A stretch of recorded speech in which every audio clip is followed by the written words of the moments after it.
So today we have Dr. McMurtry here, who is a Christian creation scientist, and we're thankful to have you, Dr. McMurtry. And the first thing I'd like for you to do is just introduce yourself and talk a little bit about how you became a creation scientist and a little bit of your backstory. Well, I am Dr. Gray McMurtry. I was initially an evolutionist. I was born and raised as an evolutionist. It's far worse. In case anybody would like to know, I was born in San Francisco, grew up on the campus at Cal Berkeley. So I have an interesting background, and I'll be a Christian and a creation scientist. But I grew up as an evolutionist, believing it was true, because it was not taught any other view. You know, if you're only taught one side of an issue, you tend to believe that that's the true side. You'd like to think your teachers wouldn't lie to you, but they will. And so I was not educated, I was indoctrinated. And I went on to earn all of my science degrees as an evolutionist. I went on to start teaching it from the seventh grade to the university level.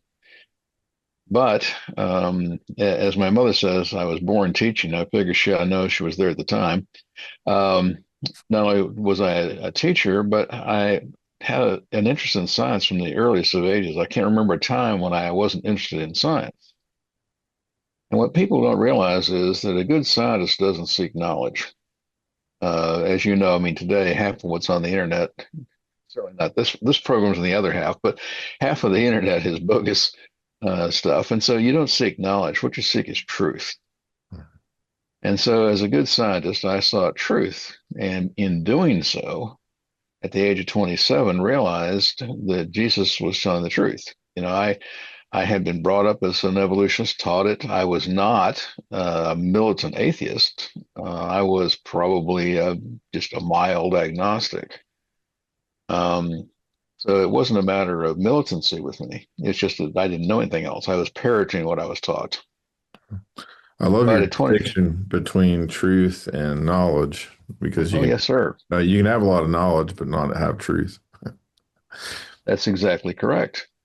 And so at the age of 27, in a search for truth, I became a Christian. I decided to decide for myself whether Jesus was telling the truth because if he were not, I was going to move on to other things. You know, I didn't start with the premise that he was. I started with the premise that I don't know.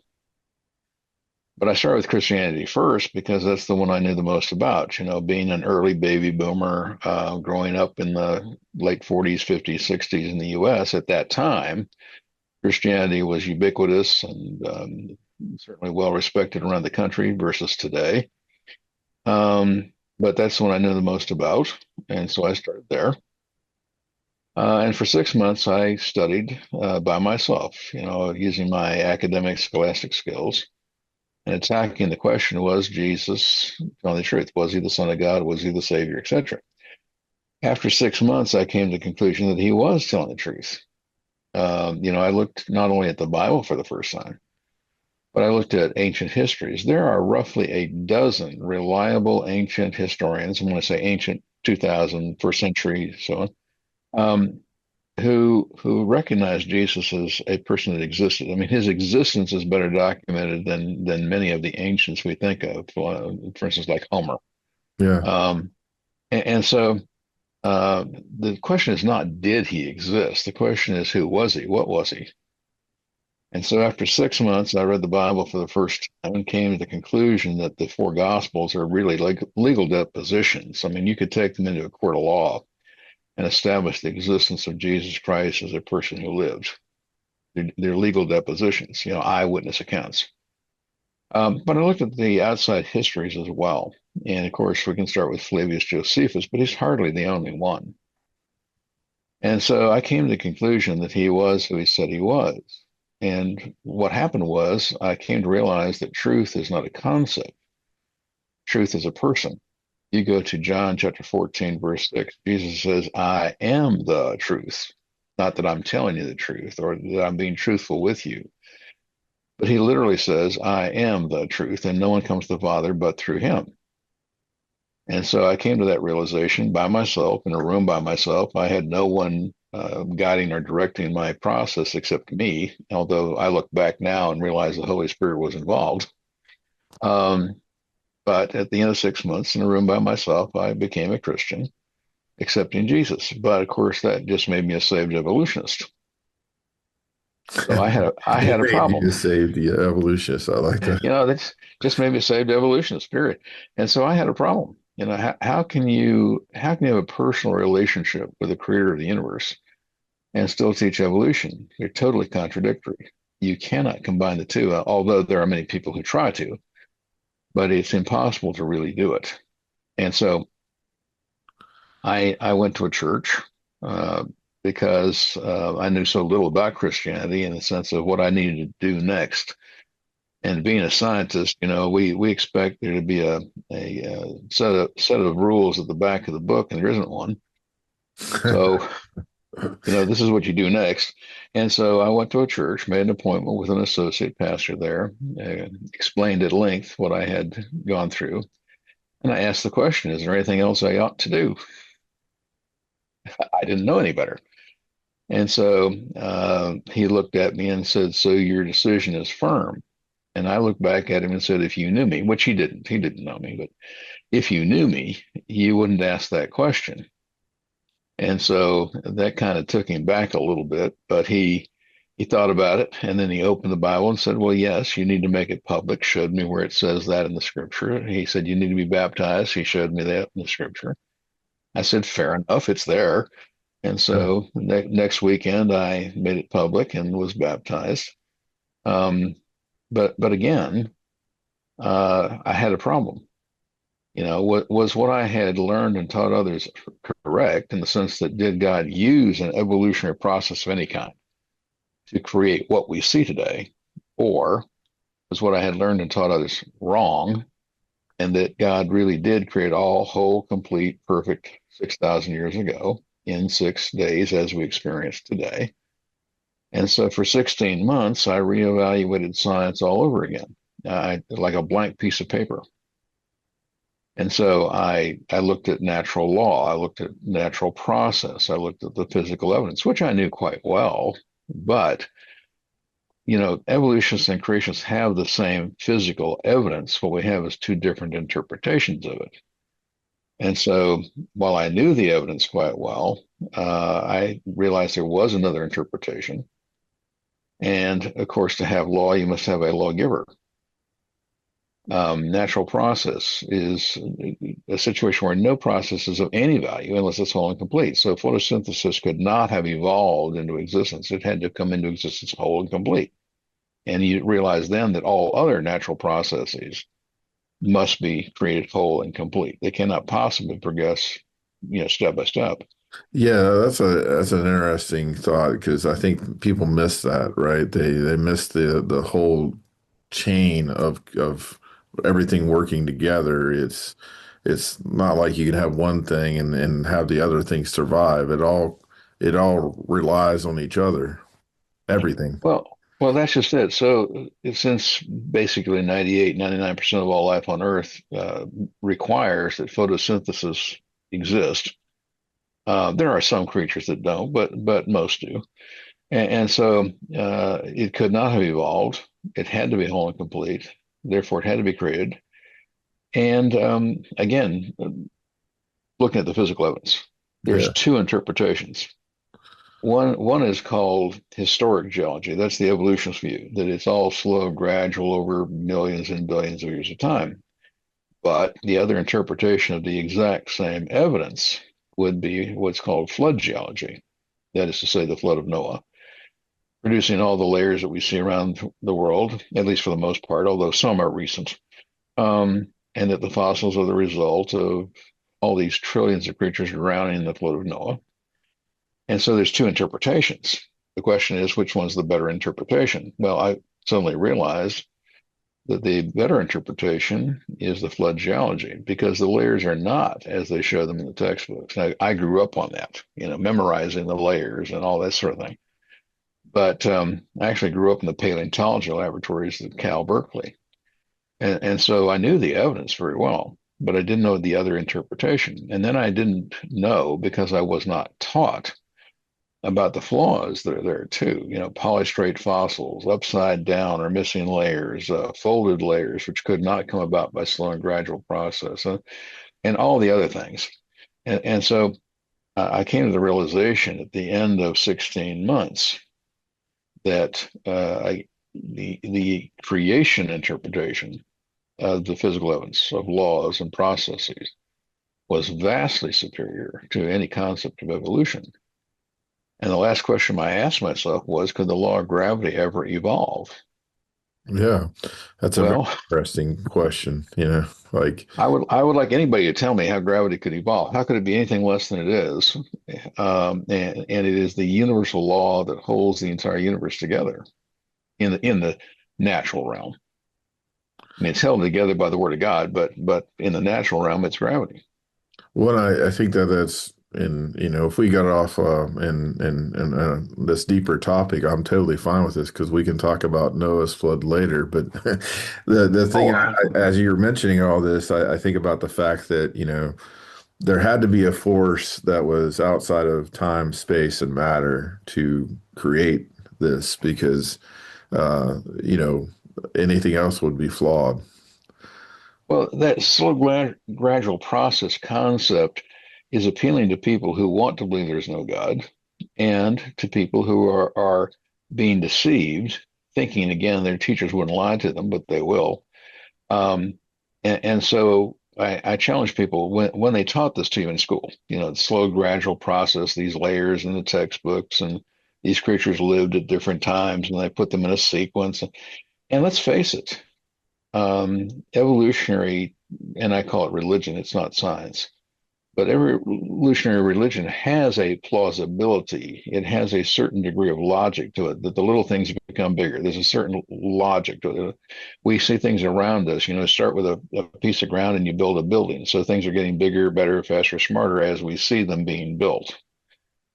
But you have to remember that evolution believes that there's no God, there's no outside intelligence, no creator, designer.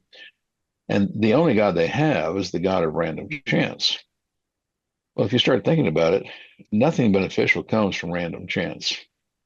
You don't get bigger, better, faster, smarter by random chance. What happens with random chances, things get smaller, slower, and dumber. And that's exactly what we see today happening in science. We are getting smaller, slower, and dumber. The second law of thermodynamics applied to genetics, called genetic entropy, is one of the absolute proofs that creation is true and evolution is false. It's not the only one, but it is one of the absolute proofs, and it proves that the whole thing is young, only about 6,000 years old. And that we're not going to be here a whole lot longer. Now, when I say that, I'm not talking about tomorrow. I'm just simply saying that if the natural processes continued, we would only have a few more hundred years, maybe 1,000 or two, but not millions or billions. Yeah. Yeah, that's an interesting. I remember you talking about before. I've heard you speak on the Mississippi River and how, Right. the flow of mud coming out or the deposits of, if it was happening billions of years and you wouldn't have you wouldn't have that whole Well, area there enough water. right. Again, if you go to the quote fountain of all wisdom and knowledge, Wikipedia, and I sure hope you know that's tongue in cheek, they say the Mississippi is 2 million years old. But when you take a look at the Gulf of America, uh, it's a big empty hole in the ground. And if that were true, that the river was 2 million years old, the Gulf would have been filled in by now, completely, totally. You should be able to walk on dry land from Mexico to Florida. However, obviously that's not true. It's a big empty hole in the ground, 2 miles down. And so people have to be introduced to these arguments. Now, that's in the area of geochronometer, an Earth time clock or universe time clock. But there's only 4,500 years worth of mud at the mouth of the Mississippi. Now, that proves that the North American continent has only been eroding for about 4,500 years. Well, that's the time of the flood, give or take a little. Yeah. Biblically, the flood's about 2350 BC. 1,656 years exactly after creation. But of course, when I said 4,500 years of mud, it's not contradictory because once the continents and the land goes away, in Genesis chapter 8, starting at the end of 7, but going into 8, the waters rose for 150 days and then subsided for 150 days. But the entire amount of time the water goes up and down is 300. But it's not instantaneous. Yeah. But the flood goes up, covers the entire earth, and erodes everything that was there before, flat down to what we think of as sea level today. And we're going to start over with this mud drying out into the various sedimentary layers we see today. But initially, as that mud is being eroded by rain and rivers are forming and so forth, it's going to cut very quickly because it's mud. And so, as it then solidifies or lithifies into rock, then it's going to cut slower and slower. So, when I say 4,500 years worth of mud, that would still be only 4,350 ago because you got 150 years of the mud being eroded and becoming harder and harder over time. It fits perfectly. Yeah, and I think you drive a point home too. It's not like the waters, receded and like everything was dry, like all the land. You would still had pockets of water in certain areas Well, as it yes. was drying out. So, And if you read again in Genesis, Noah doesn't open the door as soon as the water goes away. He waits 70 days, and there's a story of the two birds. Now, the raven goes out and doesn't come back because it can survive on dead bodies outside. It's omnivorous. But the dove is a vegetarian. And so when the dove comes back the first time because she can't find any food, those wet mud layers are full of seeds. And certainly anybody in your area would know from agriculture that those seeds have to germinate. And so the 70 days does two things. It allows the mud to dry out hard enough to walk on because you cannot simply open the door and walk out because the earth is covered with wet mud layers in places miles deep. But it also allows the seeds time to germinate and produce food. So when the dove comes back with the leaf, finally, a freshly germinated olive tree, it's proof that there's now enough food germinated outside to provide food for the animals. Because remember, all of the animals were vegetarian. yeah. Genesis chapter 1, verses 29 and 30. And that includes T Rexes and velociraptors and oviraptors and so forth. I have a teaching on sharp claws and sharp teeth do not a meat eater make. People are completely deceived by evolutionists into believing that sharp teeth and sharp claws are a carnivore or a meat eater, when it's absolutely not true. I have a video on our website at creationworldview.org where I show that dozens and dozens of animals that have very sharp teeth, very sharp claws, and they're either entirely vegetarian or maybe omnivorous. But bears are mostly vegetarians. Hmm. Now, yes, they do eat meat, and certainly, we think of, grizzlies in Alaska eating salmon, but that's only 2 weeks a year. They still got to eat other things too. Yeah. And you think about bears, and then some of you remember, oh, wait a minute, they eat honey and berries. And they rarely eat meat in the sense of they don't kill things. They'll eat them if they find them, carrion, but they're not aggressive killers. No, that's a very good point, and I think that a lot of these things, as we talk about, are very fascinating because I think that a lot of people just don't. You think it's a lot of times people just are so overwhelmed with evolution being the main topic in our society that people are even afraid to ask questions and question evolution a lot of the times. Well, but the public education system is devoted entirely to teaching evolution. Same thing with private schools, and unfortunately some Christian schools too. There are Christian schools that simply teach evolution in a Christian context, and they're teaching theistic evolution, and for various and the sundry reasons, but it's a false teaching, and that's very unfortunate. Of course, it raises weak Christians. And that goes back to the science too, because even evolution is still a theory. There's no proof of evolution in the concept that they have put forth. And that's why I say evolution is actually a religion. It's not science. Science contradicts evolution. Whether you take a look at, I mentioned the law of gravity, of course, could not have evolved, but when you take a look at the laws of thermodynamics, motion, all of the other laws, I don't care what it is, they all contradict evolution because none of them could have evolved into existence. They all had to come into existence whole and complete. Same thing with the processes, such as photosynthesis. But the tremendous complexity of life and design in it. Um, if I were to explain to you the chemical chain that occurs not in the birth of a baby, but simply in the initiation of the birth of a baby. It reads like, back in the days when we were going to the moon, it reads like the checklist on a Saturn V rocket. Sorry. This has to happen, but that triggers this happening, then that happens, then this happens. And while it's not electronic in a control room, it's a sequence, a cascade of chemical events that must occur in exactly the right order and must occur perfectly every time, or the birth doesn't even initiate.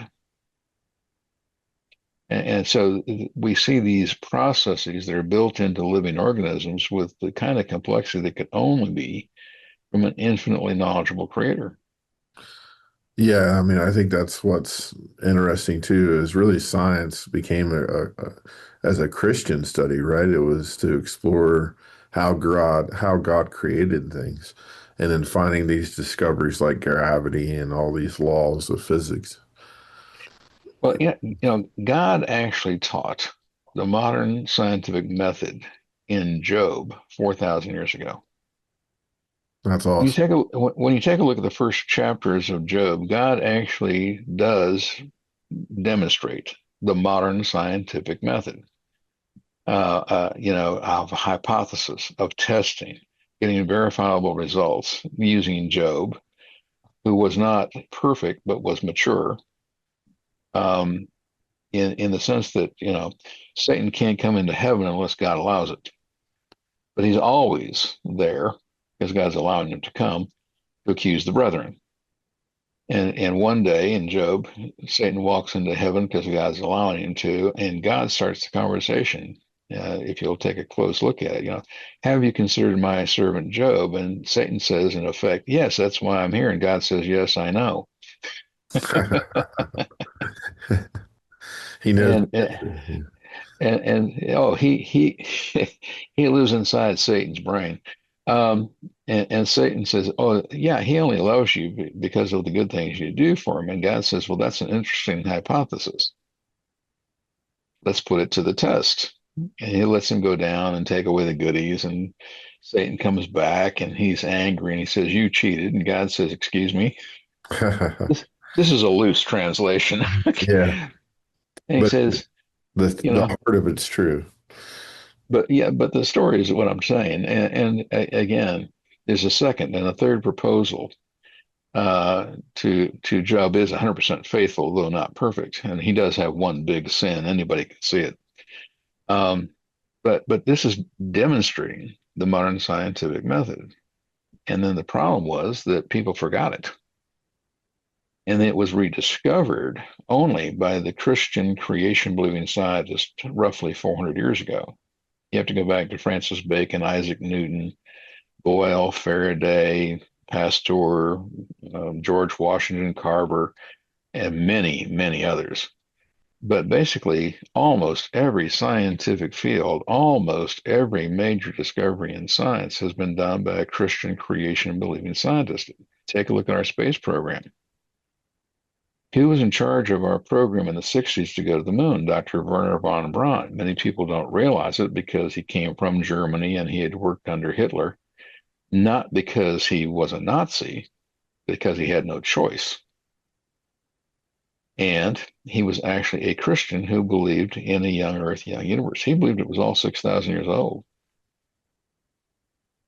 And many people don't realize this, but towards the end of World War II at Peenemünde, he led a prayer group and they prayed that they would be captured by the West and not by the East. And you're too young to remember this, but I remember it quite vividly. In the 60s, we used to tell a joke. The joke was, our German scientists are better than your German scientists because we got men like Werner von Braun who came to the US and developed our space program to go to the moon, whereas other German scientists were captured by the Russians and had to work for them.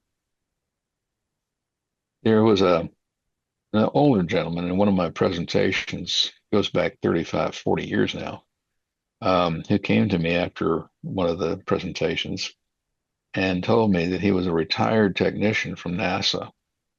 Oh wow. I have no reason to believe he wasn't telling the truth. And he said that he was in the control room with Dr. von Braun when the Eagle landed.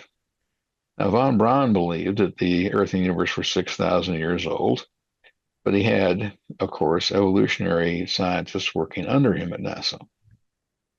And they said there'd be 30 to 300 feet of dust on the moon minimum because of its, quote, ancient age, 4.5, 5 billion years old. And that when the Eagle landed, if you remember the recording, we're picking up dust. And you saw a little dust fly away. And suddenly the lander went boom, landed on hard rock. Now, according to the technician, he told me that Werner von Braun broke out laughing because he was right and these other evolutionists working for him were wrong. Yeah, that's I think there's so much evidence of that the earth isn't as old as what people make it. Why is it so enticing for evolutionists to push that narrative that the earth is millions and millions of years old? Number one, remember, evolution is not science, it's religion. Now, every religion has its tenets. We have a tenet, the virgin birth and the resurrection, and we have these tenets that are essential to our religion, right? Hmm. Well, evolution is a religion that has its tenets, and one of the tenets of evolution is it has to be, must be millions and billions of years old, because if everything occurs slowly and gradually, building upwards, Darwinian evolution, then it requires tremendous amounts of time, but there's no proof for them. They're easily disproved. We have 480 now proofs that the Earth and the solar system, the galaxy universe are in fact only 6,000 years old. There's not one irrefutable fact that evolutionists have proving that it's old. But we have all of these that prove it's young. And again, you don't hang your hat on just one thing when it comes to science and evidence and so forth. And I want to stipulate you never, ever substitute faith with evidence. But we have the only evidence-based faith in the world. All the evidence is consistent with our religion. So science does support Christianity.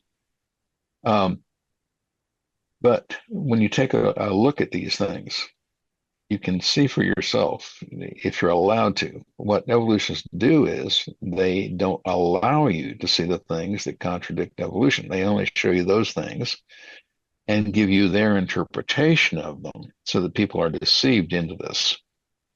And so in school, people have been deceived into believing in millions and billions of years. And you have your TV programs and your radio programs, you have movies and so forth, talking about all these millions and billions, and people just assume it's true. Yeah, because none of us were back there that far, so none of us can verify.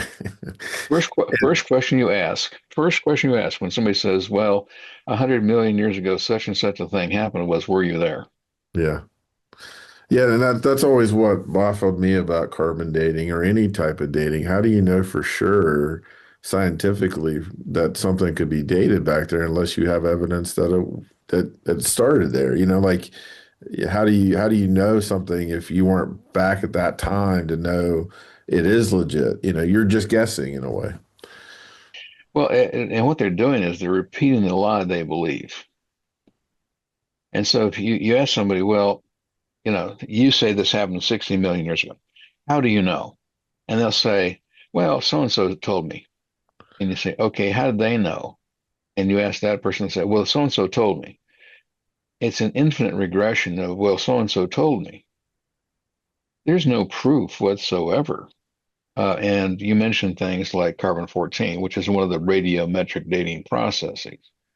And there's potassium argon and uranium lead and others. Um, all of them start with six fatal flaws. Evolutionists don't even bother with carbon 14 anymore, other than to deceive people into believing that they've got a test that works. It does not. But all of them, potassium argon, rubidium strontium, uranium lead, all start with six fatal false assumptions. And you just beautifully mentioned one of them. Today, we have very sophisticated equipment. We've got mass spectrometers, and we can measure the amount of isotopes in a sample very accurately. But you don't know what the beginning conditions were. You have to assume what the beginning conditions were. And that's one of the biggest fatal flaws in all of them. And so they make assumptions that then fit their religion and publish them and say, "Oh, we measured this." Well, you measured today. Yeah, we don't disagree with that. But you don't know how much was in that rock when it formed. You don't know whether anything's been added or subtracted since it was formed. There's lots of problems here. And there are natural processes that we know of now that change the decay rate. It's not a constant. Yeah. And so, And it that, just destroys the whole thing. and I think I remember you giving a talk on Mount St. Helens and how that shows us that a violent act of nature can change the dynamics of how things change and grow, and even like the carbon 14, I think was tested and was mistakenly said to be older than what it was. Well, not the carbon 14. And when you're dealing with Okay. volcanic materials, it's potassium argon, but it doesn't really make a lot of difference in the sense that yes, and we no longer have DVDs. We have USBs, but we have USBs in our bookstore with the Mount St. Helens presentation on it. But also we have these videos available on the not only the age of the Earth issues and easy to understand science to refute the age of the Earth, but we have an entire hour on the flaws of carbon 14. There's 20 flaws. And potassium argon, which is the one used for supposedly volcanic materials, not only does it have six flaws that make it inaccurate, but I have dozens of examples. Now, Mount St. Helens was one where it's volcanic material. So evolutionists would say, well, you use potassium argon. And they took various samples from various places and various eruptions because Mount St. Helens has erupted many times. And in recent years, it erupted six. Um, so we take a look at these samples and they'll date it something we saw happen in 1980, 81, 82. And they'll sample it. It happened 2.6 million years ago. Hello? Yeah, that's crazy. um, I have one on carbon 14, and it's a sample or an example in the University of Los Angeles, California. Okay, so UCLA. And that is no bastion of Christianity. That's a totally evolutionary group. And they found this long sort of limb, I guess I'll call it, and it petrified in a fossil layer. But it's petrified at one end, but the other end is charcoal, which means that the limb was on fire when it fell into the mud, just from an obvious observing. And then the wet mud put out the fire. But the conditions were such that the one end of it then lithified, the rock around it, and produced a fossil tree branch. But the other end of the same branch is charcoal. So what happens? Well, they say the rock layer, and right the second, I think they were saying it's like 46 million years old or something. But they could carbon date the carbon at the other end, which means that it has to be less than 100,000 years old just to get a date. Carbon 14 doesn't date millions. It can't be used to date millions. At best, even if it worked, you can't use it beyond about 103, 104,000 years because the carbon decays to the point it's unmeasurable. So it's a fast decay process. And so for those that are watching the podcast, you know, if somebody walks up to you and says, well, you know, they've dated these dinosaur bones at 70 million years old using carbon-14, the first thing you do is look them straight in the eye and laugh hysterically because they don't have a clue what they're talking about. They're repeating something and mixing things that they don't know what they're talking about. Even if it worked, and it doesn't, you can't measure beyond 17 and a half half-lives.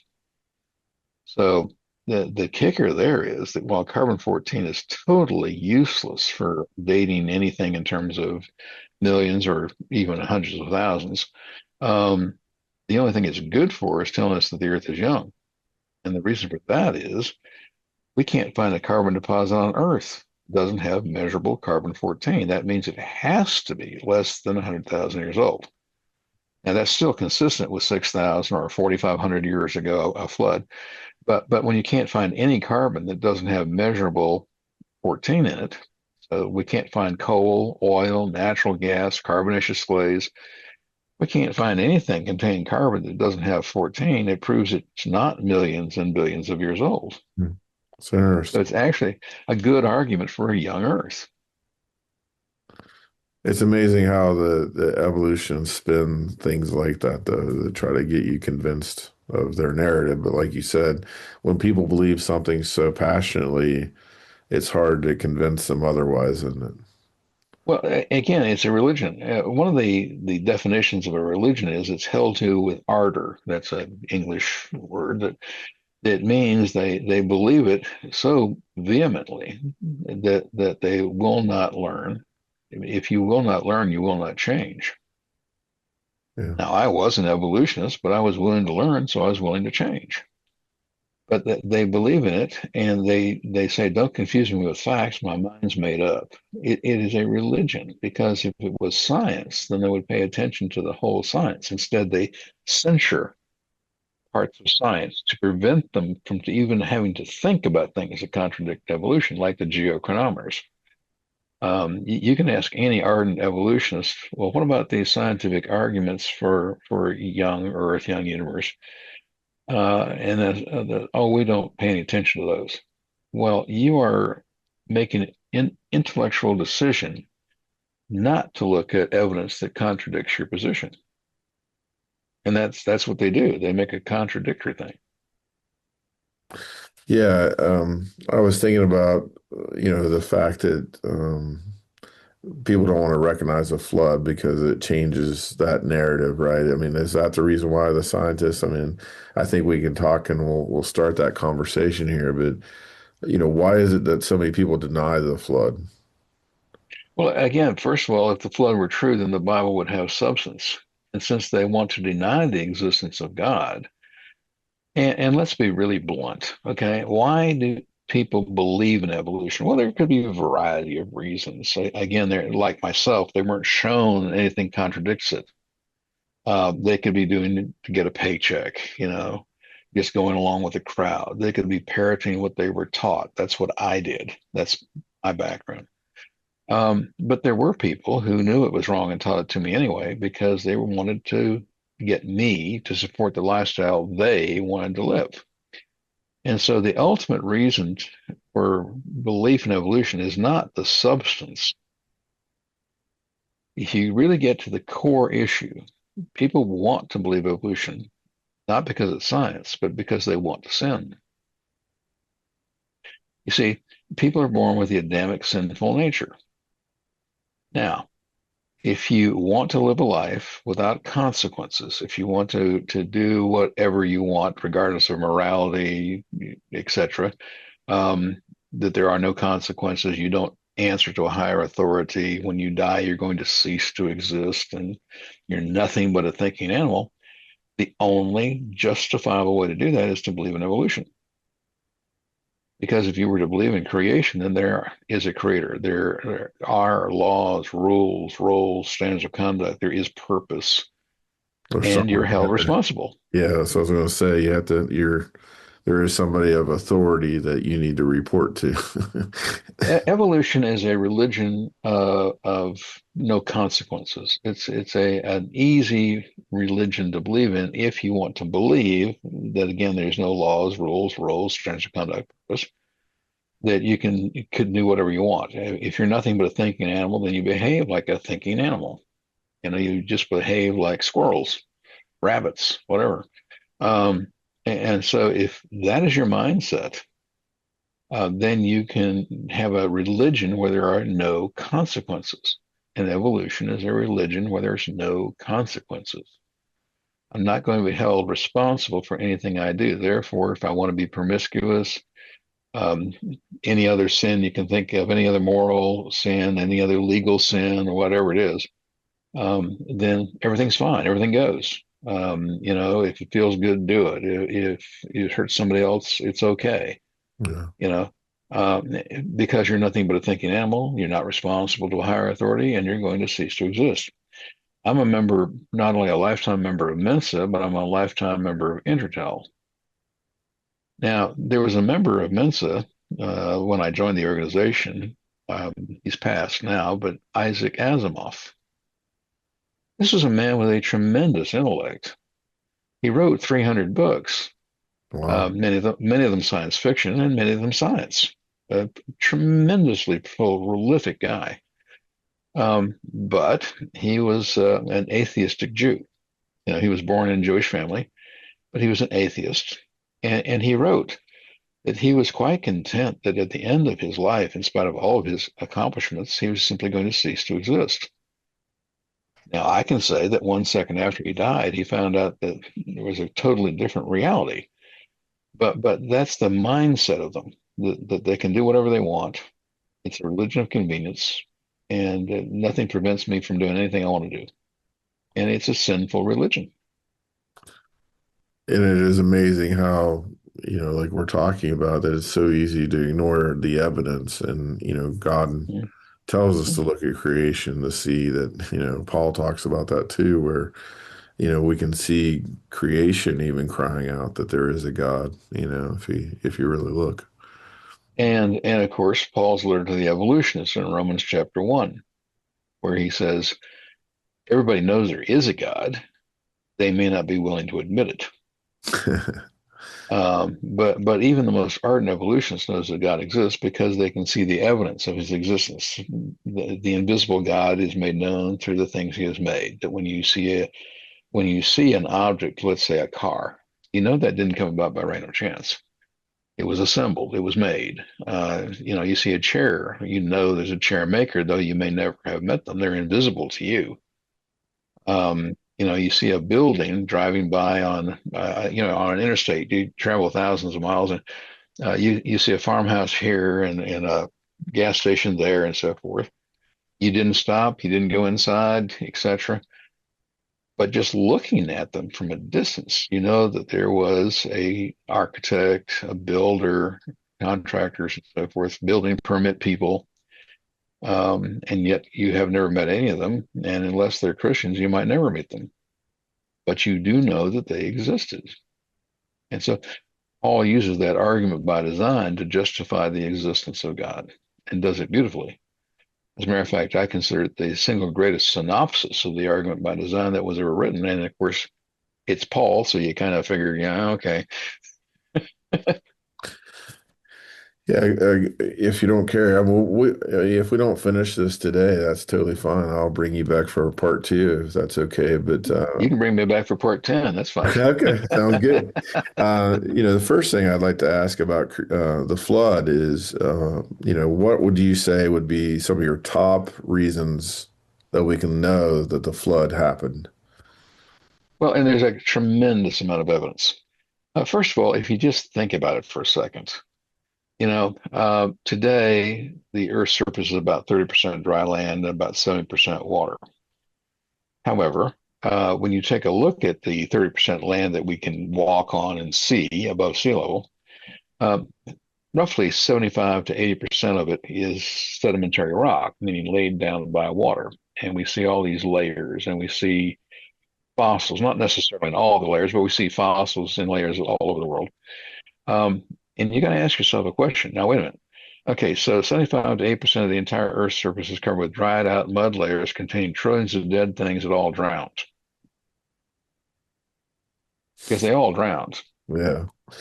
I think I remember you And saying you, that one time was the fact that it's always a localized flood. They find fossils in a localized flood, but they don't, that's hey, right. the whole world couldn't flood.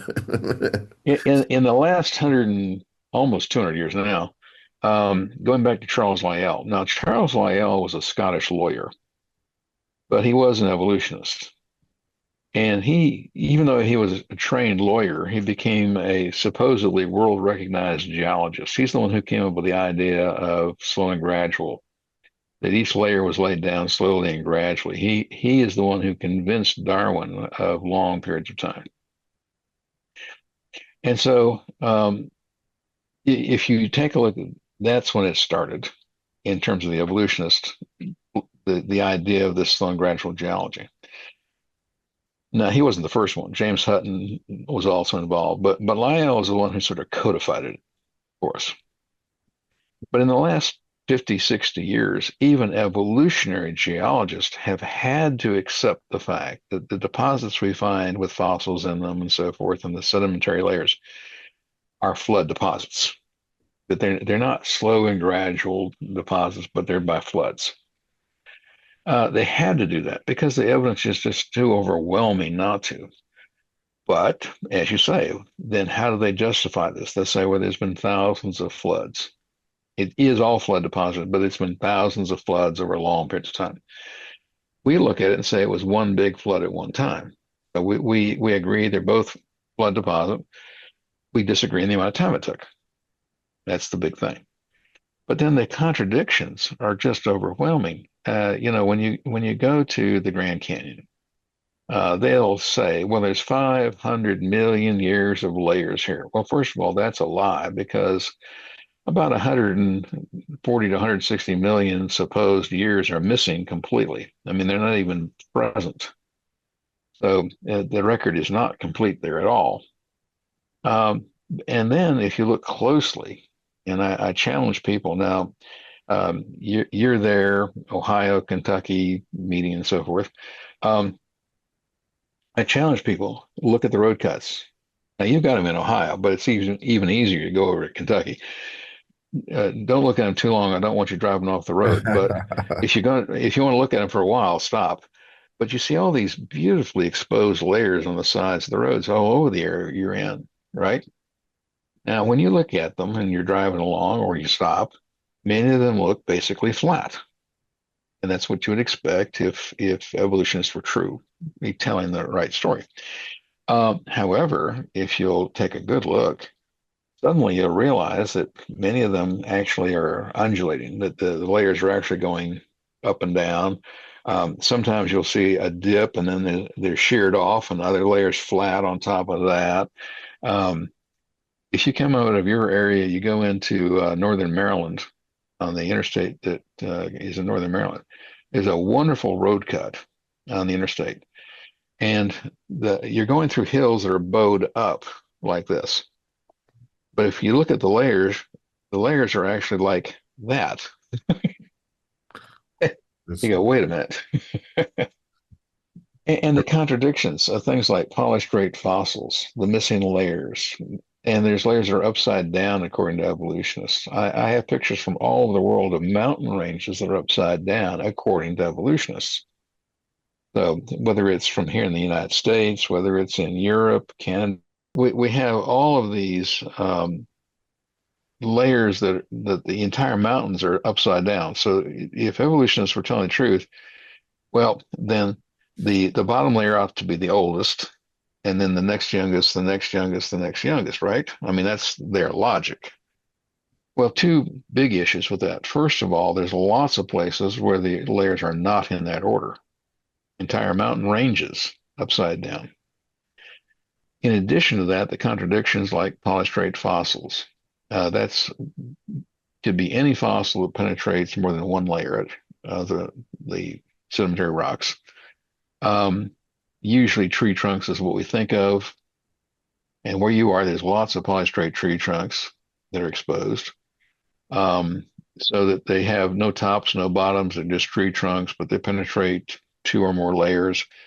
You got to ask yourself a question. Well, how did they possibly grow there for millions of years without tops or bottoms while these layers slowly accumulate around them?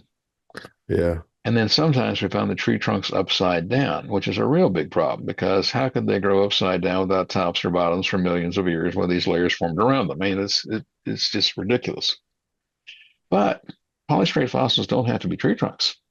They can be skeletons. They can be bones. And the what's called the death pose, we often find, say, dinosaurs in. Um, we often find, I mean, we find bazillions of dinosaur bones, but we often will find, if we can find a complete fossil or nearly complete fossil skeleton, the heads are very bowed back over their backs, and their tails are back over their backs, and they form this big, almost circle. And that's what happens when reptiles drown. So, these reptiles didn't die and fall on the ground and get slowly covered because otherwise there wouldn't be any evidence of them. Scavengers would have eaten them, bacteria would have destroyed them, and so forth. And the evidence is overwhelming that they all drowned. So the evolutionary story, again, doesn't hold up.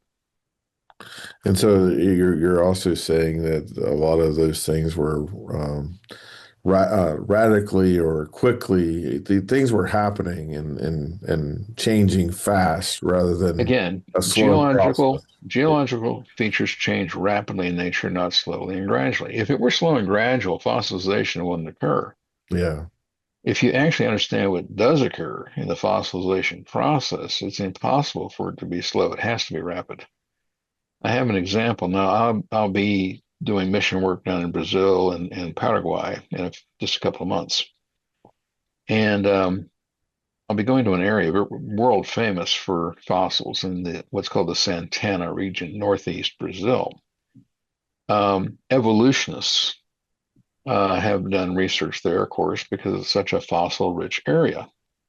Well, what happened? They find these fossil fish and they are being honest. And I compliment them. I compliment evolutionists who are honest. I really do, sincerely.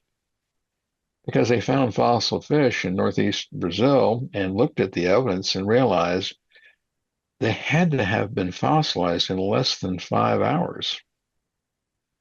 And one evolutionist wrote and said uh, that fossilization was the cause of death.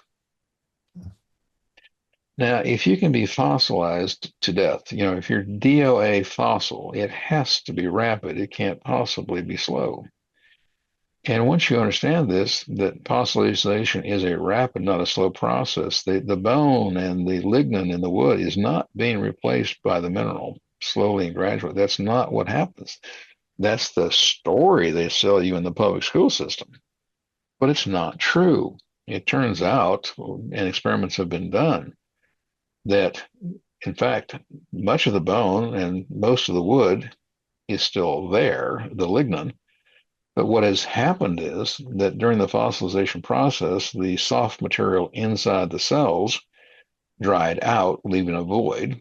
That the water with mineral went into the cells and then crystallized. And so that's why it feels like a rock. That's why it's as heavy as a rock. But think about it. You've probably seen petrified wood that was cut and polished very finely, and you could still see the cell walls. If you think about it, that's the pretty ones. Is when Yeah. they're polished up and you can actually see that sort of thing. You can see the rays and so on. Well, that just proves that this is a rapid process. Yeah, again, because if you allowed anything to decay, you would deteriorate to the point where it wouldn't be able to keep the structure of everything. That's right. And again, if it were simply on the ground, it would rot, be devoured, whether it's animal eating another animal or whether it's simply termites eating wood. The fact of the matter is that when we find these things, and the fact is we find very few really dinosaurs and other mammals, fossils in the fossil record. What people don't realize is dinosaurs are about 1/8 of 1% of the fossils. It's really quite small. The fossil record can really be categorized. I could simply say the fossil record is clams. Yeah. That shellfish, clams, oysters, mussels, and the sea life that lives on the bottom. Of course, it's on the bottom of the fossil record. It had nowhere to go and got buried first. But in addition to that, um, tell me, how could a fossil clam be buried next to a T-Rex? Yeah. Two Well, different. that Yeah. Yeah. you're talking Area. about two different environments totally, and yet that's the way we do find them. Evolutionists do not use this radiometric dating process. Evolutionists don't use carbon 14 and potassium argon unless they're trying to deceive people. They realize that those things actually don't work. And so when you see them talk about them, you know that they're simply deceiving people. How do evolutionists actually date the record? Well, they date it according to their religion. That's the first thing you have to realize. Now, how do they date it according to their religion? What they do is they date the layers of this dried out mud by the fossils that are contained in them that they have put in a sequence according to their religion. But then you ask them, well, how do you know that the layers are that old? And they say, because of the fossils we found in them. According to them, you date the layer because of the fossil, and you date the fossil because of the layer. And so there is no science in it. It is religion. They are simply assuming, according to their religion, that these layers are this old with a justification of the fossil inside, and then they use the circular reasoning, etc. And the Greeks said you can't do that in the logic, science of logic. Hmm. You can't date the rocks by the fossils and the fossils by the rock. I guarantee you right now, if you walked into a natural history museum, let's say up in Columbus, you went into a natural history museum. You walk into one gallery and they'll say, well, how do you date the rocks? And they'll say, well, because of the fossils you find them. You walk into another gallery showing you fossils and they say, well, how did you date those? And they'll say, by the rocks we found them in. I guarantee it. Yeah. And just to recap, like just what you're saying here, the idea is that if you have anytime they have a dinosaur in the sediment and they find a fossil of the dinosaur, they automatically assume that that couldn't be during that time period. And so even if they find other things that would be in a time period that would be with that, dinosaur, they would automatically assume that the dinosaur is way older, yeah, because in their theater, in their mindset, that they couldn't coexist. And we have human artifacts in deep fossil layers. There was a hammer, a literal hammer. The head is almost pure soft steel. The handle was still wood. Uh, Found back in Texas in 1937. But next to it was a fossil seashell. Well, based on that fossil seashell, and according to evolutionary dating methodology, they said that the hammer was more than 440 million years old. So they did the hammer according to the fossil, right? But we all know that that's an impossibility because it's obviously a human, design and manufacture. Yeah. We find soft tissue. We found even blood in dinosaur fossils. Not all dinosaurs are stone. We've even found mummified dinosaurs. Mhm. We found soft tissue in a variety of things that couldn't possibly be. We have found not only liquid blood, but we have actually found ink in squid and octopus fossils. Again, where they shouldn't be. We even extracted it and used it to write with just to prove it was ink. So all of these things contradict the evolutionary view of things and prove that this is just the result of a big flood. Yeah, what would you say, if I remember correctly, I think you've shared that many cultures have a Noah story. So Oh yes. it's not Oh just yeah. just the Bible that says that. Oh no, no. There's over 200 cultural, stories of the flood. Details will vary, but they're all believe in a worldwide flood. Uh, the idea of what the ark looked like would vary and so forth. But in some cultures, if you translate it, it even talks about the head guy's named Noah. Or in the ancient Chinese, it talks about 8 people. And so these are corrupted verbal histories coming down from the Tower of Babel with details that have been changed over time by being verbal. However, there's enough consistency to prove that they're all recording the same event, just with errors that crept in over time because they didn't have the Bible, which is the only accurate record.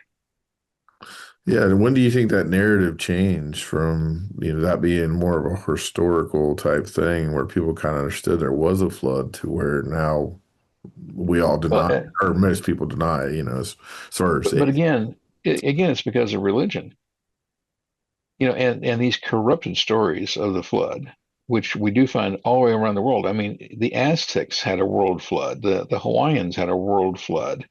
This isn't just something of a local area where it got corrupted in Syria and Jordan or things like that. This is worldwide. They all talk about it being worldwide. That's the important thing. They all talk about some kind of floating thing. It might be square versus rectangular. It could even be round, but something that survived with people and animals. Um, and so we can see that the one source goes right back to the biblical account. Yeah, I think what I think with that too is even if the stories are a little bit inaccurate, the fact that there are so many stories of the fact that it happened, that leads to, okay, Well, there's something there then, and again, that comes from the Tower of Babel experience. When the human population was divided into 70 groups by languages, well, the first thing that's going to happen is you can't translate one language into another perfectly. So there's going to start to become corruption due to the change in languages. Then, of course, there are people who were alive at the time of the Tower of Babel that were even on the ark. People forget this. I mean, and there were people who were born next to the ark, knew where it was, saw it when they were growing up because they would have stayed with the ark for 15 to 30 years. And so when the Tower of Babel experience occurs, there are people who headed in that direction, knew exactly where they'd left it if there was anything still there. But there are people that are mad at God. If they found anything, an arsonist would burn it simply to destroy any evidence of its existence and say, oh, you can't believe the Bible, because they're just mad at God. yeah. Um, so these people in changing the story, corrupting false memories, let's face it, over hundreds and thousands of years, it's going to get corrupted if you don't have the original account. Yeah. To me, it's interesting, though. Some of those corrupted accounts, as I say, do keep maybe an essential fact or two here or there. One of them I find very interesting, particularly because it's in the same area as to the general area where the ark would have landed and so forth. One of them includes uh, something that is true, but it's not written in the Bible. It talks about how the man Noah, the leader of the group, they looked out the window and saw floating bodies on the water. Well, that's not included in the Bible because God didn't consider that important to record, but certainly would have been a truth Yeah. that they would have. And so sometimes there are things that are preserved in these corrupted accounts that are obviously correct, but not included in the Bible because it's not important to the story in the general sense. Yeah. Yeah, because the story in the Bible is to make it clear, what was happening, why it was happening, and that God was in control. Right. And that this was judgment because human sin had become so gross. And think about it. It only took 150 years and they were already in rebellion again. Yeah.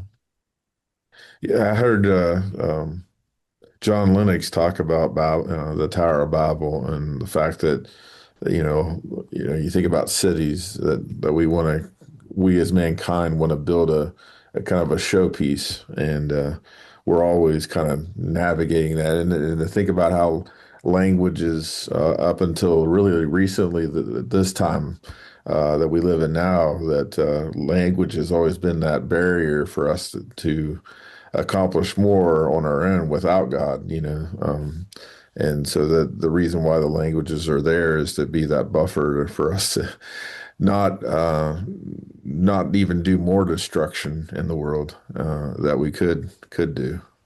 Well, see, when you have multiple languages, you slow down technological development.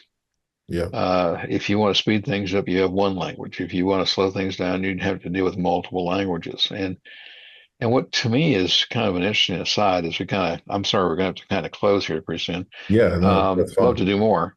But one of the things is that it says that they all spoke one language and nothing would be impossible for them. Now, that's an unfortunate translation. What it means is nothing that is humanly possible would Absolutely. be impossible. Now, I don't deal with hypothetical questions. I won't answer hypothetical questions because they're hypothetical. Didn't happen. And we know what did happen. But here's an interesting little speculation for you. If the Tower of Babel experience had not occurred where God gave 70 languages, where the people continued to speak one language, but still spread out across the world as God wanted them to, my speculation is we would have gone to the moon at the time of Jesus. The technological developments would have occurred so quickly. But by having the many languages, it slowed that development down, right? Yeah. Here's the scary thought. Today, with AI and programs like DeepL, I've been talking about this for a couple of decades because we were already working on neural network computers decades ago. But that there were that those programs written by people, of course, but those programs were allowing a computer to say learn a new language in 24 hours. Uh, well, think about it. Today we can translate, let's say, War and Peace out of Russian into English using a DeepL program and do it in a matter of seconds. Yeah. And today we have a situation where we are speaking one language. It's ASCII, which is the basic computer language. And so the question becomes, since we're almost to the point of recreating the Tower of Babel. Now we still have 6,700 languages on Earth. I don't mean we're all speaking one language verbally, No, but but to from a your computer point, standpoint, we are getting closer to the fact that we're bridging those gaps to where we can mhm. have better communication with each other. And therefore, again, if we deny God's existence and we are, wanting to do our will as opposed to God's will, then we're we're rebelling even further with against God. I know what happened the first time. Question is, what's going to happen the second time? Yeah, yeah, absolutely. And I think that leads us into the discussion of we are in the end times. And, I'm sure you believe the same way that when Israel became a nation again, that kind of set the timer that we're faster approaching. And just like you mentioned, the money that's being put towards AI now and the resources that are putting towards that, it's just going to continue to grow faster and faster and faster and faster. Yeah, we are already not only doing AI, we're now doing AGI. Mhm. And earlier this year, computers with AI programs passed the Turing test. So we're already at AGI, and the next step is ASI, which is the really scary one. Yeah. That's when the computer becomes godlike in its appearance. Yeah, I'd be fascinated to talk with you about that because I've thought about, could that be the Antichrist in a way that maybe that's a deeper discussion for us to save next time or something. But I do think that that's kind of, man's greatest achievement would be to give life to a God that we created. That's kind of what we've always done, right? Is make gods out of all these creatures and creation, Well, and for us to give pe- life to something that. people worship rocks, they worship trees, they worship other people. We're reaching a point now where some people are going to literally worship the computer. Now, Yeah, it's not alive, it's still artificial. I don't care what people think. It's not sentient. yeah. It gives the characteristics of being sentient only because it can access millions and billions of records, process them faster than we can now. We used to think faster than supercomputers. That's no longer true. The supercomputer can now manipulate data, if you want to call that thinking, faster than we can. But they are still using algorithms that were created by people. That's what I was going to get ready to say, that we as Christians need to be aware of that. Just because we can, utilize AI doesn't mean that you should always take the answers that you get at face value, because it's always going to be a spectrum of what the algorithms have been set up as.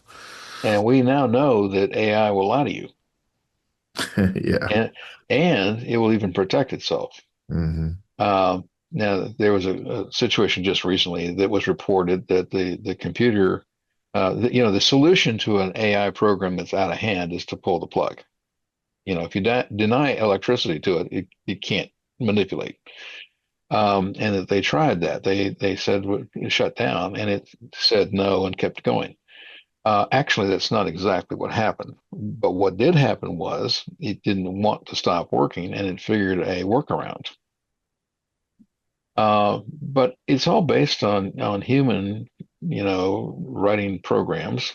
Um, and now we've written programs that can write programs, but that's still based on a written program by a human, and that gives it bias. And that's really the big problem. What's going to happen in the future is the problem of determining what's deep fake and what's real.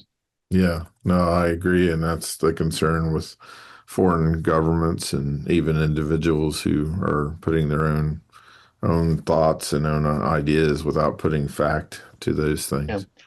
But I've So, been writing about that in my newsletter recently, and I'm going to continue to write about it for, I don't know, maybe another month or two. well, Um, before it's we something close, we really need to look at. yeah, no, I agree. I think we as Christians need to be aware of that too. That just like when we search Google, using whether it's Google or any search engine or any AI, that we should keep that in check with what the Bible says versus what you're getting in reports or getting in information. Like you Yep, said, knowledge is not truth per se. correct. And So, so I challenge anybody, what we really want to do is seek truth, don't seek knowledge. yeah, no, I like that. That's really good. Before we close today, how can people get in touch with you? I know you have a website and many different things. Right. Well, the website is Creation Worldview, VIEW.org. So creationworldview.org. And we have over 100 free articles. Few of them are technical, but most of them are popular level. We have roughly 450 free short videos people can watch. They're just very short, a minute, 2 minute, 3 minute, 5 minute. We have a whole bookstore. As you know, we do live presentations and we're missionary. We do work not only here in the United States, but also in foreign countries. Um, I have worked on 5 continents. This year I'll be on four.